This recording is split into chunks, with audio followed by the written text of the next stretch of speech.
जिनकी ये संपत्ति जो उसमें दाव पेच खेल रहे हैं वो भी भाजपा के ही है और दाव पेच खिलवाने वाले भी भाजपा के ही है। क्या जरूरत है कि हम किसी दूसरे को भूमाफिया कह रहे हैं? पहले अपने अंदर के जो भूमाफिया है, जो यहाँ पे भूमाफिया बैठे हैं, पहले उन्हें दूर करें। जो सरकारी संपत्ति को हड़प रहे हैं, सरकारी संपत्ति को ले रहे हैं, तो क्या आप भरोसा कर सकते हैं कि कल वो किसी गरीब की झोपड़ी ना तोड़वा दे? कल वो गरीब की झोपड़ी पे कब्जा करेंगे? इसी प्रकार के अतिक्रमण बहुत चल रहा है और शासन प्रशासन इसमें लापरवाही बरत रहे हैं, क्योंकि सबके मेरा जो मानना है, व्यक्तिगत मानना है कि सबके पास महीने का जो बंधा हुआ है वो उसी पे ये काम कर रहे हैं, जिसकी लाठी उसकी भैंस। नमस्कार, मैं अमित गोदियाल और आप देख रहे हैं उत्तराखंड हलचल। तो इस समय हम खड़े हुए हैं मोक्ष की नगरी हरिद्वार में, और हरिद्वार में जिसको लेकर ये लगातार बात कही जाती है, ये वो स्थल है जहां से मां गंगा ना जाने कितने लोगों को मुक्ति प्रदान करती है। पर अब सवाल बहुत सारे खड़े हो चुके हैं, क्योंकि अब बात आ रही है गंगा के अस्तित्व की और गंगा को साफ रखने की। और बहुत बड़े मुद्दे यहां पर, अगर हरिद्वार का सबसे बड़े मुद्दों में से एक मुद्दा माना जाए तो वो गंगा के ऊपर है। गंगा की सफाई, जिस पर करोड़ों रुपए खर्च किए जाते हैं, और उस पर हमेशा ये बात कही जाती है किस तरीके से गंगा को स्वच्छ रखा जाएगा। पर कुछ हालात ऐसे हैं जिसे तस्वीरें देखकर आप भी हैरान हो जाएंगे। इस पर चर्चा पहले कर लेते हैं, तस्वीरें भी आपको जरूर दिखाएंगे। कपिल भाई, हरिद्वार मोक्ष की नगरी है, यहाँ पर तीर्थ करने लोग आते हैं, और ये कहा जाता है जो हरिद्वार चले जाते हैं या हरिद्वार के जो मां गंगा के दर्शन कर लेते हैं, उन्हें मोक्ष प्रदान हो जाता है, मोक्ष मां गंगा देती है। पर यहाँ पर उनकी स्वच्छता के ऊपर, सफाई के ऊपर बड़ा सवाल है। अभी कुछ दिन पहले यहाँ पुष्कर सिंह धामी जो सूबे के मुख्यमंत्री हैं, वो भी पहुंचे हुए थे, साथ में केंद्र से नेता भी यहाँ पर पहुंचे हुए थे। क्या कहेंगे, क्या हालात हैं गंगा के? देखिए, जो भी माँ गंगा जी के हालात है वो आपके स्पष्ट सामने है। माननीय मुख्यमंत्री जी इधर ही से, उनका पैदल काफिला निकला था। माननीय ओम बिरला जी यहीं से पैदल काफिले में आए हुए थे जी। जो कि हमारे एक स्वतंत्र पत्रकार है हरिद्वार से, गौड़ साहब, उन्होंने इस नाले को दिखाने थोड़ा सा कैमरा में करूंगा कि कैमरा वो भी दिखा दे जी। ये सीधा हमारे गंगा जी में जा रहा है जी। और इतनी बदबू आ रही है इस नाले में से, और इतनी गंदगी है, अगर हल्का सा बारिश आ जाए, मौसम बारिश का हो जाए, तो ये सीधा गंगा जी में जाके मिल जाता है। आप ये देखिए पॉलिथीन कैसे हैं यहाँ पर, ये देखिए किस प्रकार की गंदगी है, बिल्कुल एकदम से आ रही है। तो इस प्रकार की कई गंदगियां हैं। माननीय मुख्यमंत्री जब इतने पार्क का उद्घाटन कर रहे हैं तो उन्हें ये दिखाना चाहिए था कि क्या स्थिति है ये। लेकिन यहाँ की जो जनता है वो बिल्कुल मौन है, वो ये नहीं दिखाती है कि क्या चल रहा है। उन्हें सिर्फ अपने काम धंधे से मतलब है। और अगर हम माँ गंगा जी की बात करें तो कुछ दिन पहले आपने देखा होगा कि यहाँ पे जल स्रोत को इतना सुखा दिया गया था, जो भगीरथ बिंदु पे इन्होंने छेड़खानी करी थी। सिंचाई विभाग उत्तर प्रदेश का हो या उत्तराखंड का हो, इनकी जो मिली भगत थी, इन्होंने यहाँ पे जल भी इतना कर दिया है कि अगर शमशान घाट पे लोग आ रहे हैं तो उन्हें डेड बॉडी यहाँ से वापसी ले जानी पड़ रही थी। बिल्कुल, तो उसके लिए भी सामाजिक लोगों ने आंदोलन करा है, मांग करी है, तब जाके इन्होंने जल को यहाँ पे छोड़ा गया है। हमारे मनोज भाई ने शासन स्तर तक उन्होंने मेल करी थी, तब जाके ये जल को छोड़ा गया है। तो इसी प्रकार से इस प्रकार की जो ये गंदगी है ये माँ गंगा जी में जा रही है। लोग बाहर से आ रहे हैं, हमारे जितने भी श्रद्धालु लोग आ रहे हैं, भक्त लोग आ रहे हैं, वो आस्था लेकर के आ रहे हैं कि हम माँ गंगा जी में जाएंगे, डुबकी लगाएंगे, और धार्मिक स्थलों पर हमारा जाना है तो क्यों ना हम श्रद्धा से अपना स्नान करें, आचमनी करें। लेकिन मैं कहना चाहता हूँ उन आला अधिकारियों से जो यहाँ के दलाल नेता ही कहूंगा उन्हें, कि वो जाके माननीय मंत्री जी की या किसी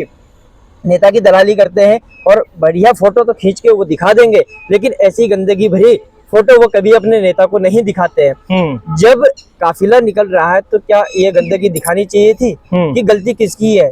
जिसकी भी जल संस्थान की या किसी भी डिपार्टमेंट की है, तो अपने उसको वो इस पे सुरक्षित करें और वो करें। अब सवाल ये है, क्योंकि एसटीपी प्लांट जो लगा हुआ है, जब बरसात आती है तो वो ओवरफ्लो कर जाता है, ओवरफ्लो करके जो सारी गंदगी है वो सीधे माँ गंगा में जाती है। और अभी तो सवाल और बड़े हैं कपिल भाई, पूरे हरिद्वार में माँ गंगा के करीब लगातार जो अतिक्रमण है उसको भी लेकर बड़ा सवाल उठ रहा है। लगातार अतिक्रमण किया जा रहा है माँ गंगा के किनारे, उस पर क्या कहेंगे? मैं अभी आपको दिखा देता हूँ। चमगादड़ टापू से लेकर के, आप जब भी जाइएगा सामने तो चमगादड़ टापू है, वहां से लेकर के और भीमगोड़ा तक आप इतना अतिक्रमण देखेंगे कि वहीं पे लोग दारू पी रहे हैं गंगा घाटों के किनारे, और झुग्गी झोपड़ी बना कर करके इन्होंने वहां पे, कुछ घाटों पे तो ये है कि धीरे धीरे निर्माण होने वाला है, कुछ में चल रहा है, बाहर पर्दा लगा दिया गया है, अंदर अपना ये कार्यक्रम चला रहे हैं। कोई दारू का काम चल रहा है, वो दारू बढ़िया चल रही है, जी। जिसकी दुकानें चल रही है बढ़िया चल रही है। मांस मच्छी यहाँ पर चल रही है। अगर हम किसी भी समय जाकर के देखेंगे तो वहाँ पे घाटों के किनारे यही कुकर्ते चल रहे हैं। और अतिक्रमण के लिए शासन प्रशासन हमारे बड़े बड़े वो दावे करते हैं। आपने अभी देखा होगा जो मेला भूमि यहाँ पे दूधाधारी चौक पर है, पहले रात को आते हैं एसडीएम साहब, अपना काफिला लेके और तोड़फोड़ करवा देते हैं, लेकिन दूसरे दिन जब हम देख रहे हैं उसी 56 बीघा को लेकर के वहीं लग गई है, क्योंकि जो पूरा उन्होंने टंट मुरा अपना पूरा सेट कर दिया है। क्या 10 फुट 20 फुट के लिए उन्होंने वहाँ पे इतनी बड़ी फोर्स बुलाई गई थी जी। अगर मेला भूमि ऐसे ही कब्जवानी है तो सबको दे दीजिए, कोई भी आ रहे हैं सबको अगर गरीबों में बांट दीजिए ना इतनी भूमि। बिल्कुल। मेला लैंड जो हरिद्वार में गरीबों को दे दीजिए, झोपड़ी बच जाएगी सबकी। लेकिन गरीबों को ना दे करके बड़े बड़े मठाधीशों को, बड़े बड़े नेताओं को दी जा रही है। 56 बीघा जो जमीन है वो कम नहीं होती। अगर वर्तमान समय में हमारा महाकुंभ आ रहा है, महाकुंभ के तौर पर ये मनाएंगे 2027 में, तो क्या इन्हें ये जमीन नहीं दिख रही है कि हम खाली करवा दें पूरी जमीन है? टीन शेड वहां पे लगवा दिए गए हैं, जो कि वो 10,000 रुपए के हिसाब से कुछ एग्रीमेंट भी हुए हैं। अगर आप कहें तो मैं साक्ष्य भी दिखा दूंगा, उसके साक्ष्य भी मेरे पास है। तो 10,000 रुपए के हिसाब से वो जमीनें बेच रहे हैं। क्या सर्किल रेट है ये जो 10,000 के हिसाब से बेच रहे हैं? क्या उसमें कई 100 करोड़ की जमीन है वो, लेकिन जिनकी ये संपत्ति जो उसमें दाव पेच खेल रहे हैं वो भी भाजपा के ही है, और दाव पेच खिलवाने वाले भी भाजपा के ही है। क्या जरूरत है कि हम किसी दूसरे को भूमाफिया कह रहे हैं? पहले अपने अंदर के जो भूमाफिया है, जो यहाँ पे भूमाफिया बैठे हैं, पहले उन्हें दूर करें। जो सरकारी संपत्ति को हड़प रहे हैं, सरकारी संपत्ति को ले रहे हैं, तो क्या आप भरोसा कर सकते हैं कि कल वो किसी गरीब की झोपड़ी ना तोड़वा दे? कल वो गरीब की झोपड़ी पे कब्जा करेंगे।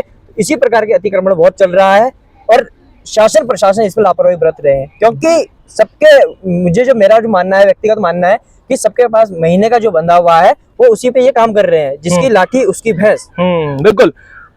वो कहते हैं ना, कहावत है, जब सैया भय कोतवाल तो डर काहे का। और ये बहुत अच्छी बात कही। हम बात कर रहे हैं भूमाफियाओं की जो बाहर से आके कब्जा कर रहे हैं, पर आखिर जो भूमाफिया अपने बीच में ही है उन पर बात कौन करेगा? जैसे इन्होंने कहा कि मेला भूमि पर लगातार जो है अतिक्रमण हो रहा है। मेला भूमि जिसकी दूधाधारी चौक की बात की गई है, जिस पर कल एसडीएम परसों, मुझे लगता है परसों एसडीएम और पूरा काफिला वहां पर गया था उसे तोड़ने के लिए। फिर से एक बार उस पर कब्जा कर लिया गया है, उस पर फिर से टीन शेड डाल दिया गया। तो अब ये बात तो यह है, एक बात बड़ी सही है जो इन्होंने कही कि पूरी मेला भूमि को आप बांट दीजिए, पूरा मेला भूमि को आप गरीबों में दे दीजिए, जिससे वो अपने घर वहां पर बना ले। अगर ऐसे ही आपको देनी है, 10,000 रुपए में बेच रहे हैं, ऐसे भी साक्ष्य एग्रीमेंट है उसका, जो है एग्रीमेंट है। मैं आपको हो सकता है एक कॉपी आपको भी दे दूं या व्हाट्सएप कर दूं, तो वो चीजें मैं दिखा दूंगा। बाहर की पार्टी आ रही है, उसे खरीद रही है, तो यहाँ पे प्रशासन के पास इतनी वो नहीं है जो बाहर वालों को बेच रही है। यहाँ के स्थानीय लोगों को बेच दे। अगर सरकार पे पैसा नहीं है तो स्थानीय लोगों को उससे बेच दे और स्थानीय लोग अपने घर बसा ले। उसमें क्या दिक्कत है? आप घाटों के किनारे जाएंगे तो यूपी विभाग कहता है कि ये हमारे सिंचाई विभाग कहता है कि हमारे घाट है, लेकिन उत्तराखंड सिंचाई विभाग उसकी देखरेख कर रहा है। तो जो निर्माण हो रहे हैं, कहीं पौधे भी कटे हैं वहाँ पे। अभी आप जाइएगा एक नंबर से लेकर के 15 नंबर घाट तक जाइएगा कि कितने पौधे कटे हैं और कितना वहाँ पे जो निर्माण हुआ है वो अवैध रूप से निर्माण किया जा रहा है। क्या माफिया लोगों के लिए वही गंगा घाट बसे हुए हैं? क्या माफिया लोग ही कब्जा करेंगे? आम आदमी और स्थानीय जनता कहाँ जाएगी? उनके लिए कुछ सुविधा ही नहीं है। अगर आप देख रहे हैं जो इधर झुग्गी झोपड़ियां भी लगी है, इसका भी पैसा जा रहा है। निगम जो सरकारी टेंडर कर रहा है, लेकिन वो टेंडर किस हिसाब से हो रहे हैं? बिल्कुल अनुबंध के विपरीत हो रहे हैं। क्या निगम को इस पे कार्रवाई नहीं करनी चाहिए? प्रशासन किस आधार पर मौन है? ऐसे ही एचआरडीए का है तो कई जगह मौन है। तो शासन प्रशासन को मौन नहीं रहना चाहिए। जो गलत है उस पर कार्रवाई होनी चाहिए, जो सही है उसको जांच कीजिए आप। अगर आपको लग रहा है ये गलत है तो उसे हटा दीजिए। पूरा ये मामला जो स्पष्ट रूप से दिख रहा है। बिल्कुल। बाकी कई जमीनें ऐसी है, हाँ, अभी उस पर बात करेंगे, कब्जा रहे हैं कहीं पर। हम आपके लिए दिखा रहे हैं कि ये चीज आप रख लीजिए, तो इसका मतलब ये नहीं कि आप इसे व्यक्तिगत रख लें। बिल्कुल। और इसी प्रकार की कई बीघे जमीनें हरिद्वार में बड़े बड़े मठाधीशों के और भूमाफियाओं के कब्जे में है। अगर इसे बचानी है तो आप और हम सबको सहयोग करना चाहिए। अगर धर्म की मान मर्यादा बनाए रखनी है तो हमें आगे आकर के लड़ाई लड़नी पड़ेगी और इन भूमाफियाओं को यहाँ से खदेड़ना पड़ेगा। बिल्कुल। और मैं हरिद्वार शासन प्रशासन ये भी मांग करता हूं कि अगर आप ऐसी ही भूमि बांट रहे हैं तो क्यों ना गरीब पत्रकारों को भी दे दी जाए। सभी को दे दी जाए, कोई दिक्कत नहीं है। हम भी गरीब पत्रकार हैं जो लगातार भ्रमण कर रहे हैं, वैसे तो मुझे लगता है कि चौथा स्तंभ जब मौन हो जाता है तो कई चीजें अपने आप मौन हो जाती हैं।